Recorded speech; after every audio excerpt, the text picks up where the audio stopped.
সালামু আলাইকুম। বিসমিল্লাহির রহমানির রহিম। শ্রম আইন নিয়ে আলোচনা করার জন্য আরো একটি নতুন পর্ব নিয়ে আপনাদের মাঝে উপস্থিত হলাম। আমি হুসাইন আহমেদ আকাশ, সাধারণ সম্পাদক, বাংলাদেশ প্রগতিশীল নির্মাণ শ্রমিক ফেডারেশন। আশা করি সকলে ভালো আছেন। দেশ ও প্রবাসের সকল সেক্টরের সকল শ্রমিকদেরকে জানাই সংগ্রামী শুভেচ্ছা ও আন্তরিক অভিনন্দন। সংগ্রামী সাথী ও বন্ধুগণ, আজ আমরা আলোচনা করব শ্রম আইনের ধারা 112 নিয়ে। শিল্প বিরোধের ক্ষতি।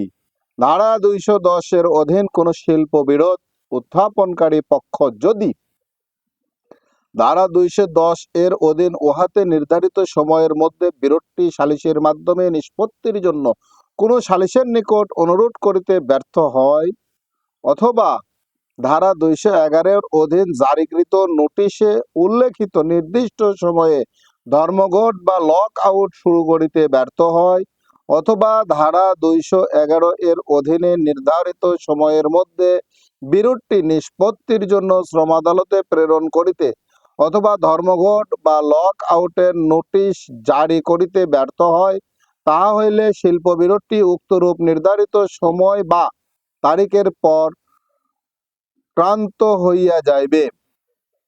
যে ক্ষেত্রে কোন শিল্প বিরোধ ক্রান্ত হইয়া যায়, সেক্ষেত্রে উক্ত ক্রান্তির তারিখ হইতে 1 বৎসরের মধ্যে একই বিষয়ের উপরে কোনো নতুন বিরোধ উত্থাপন করা যাইবে না।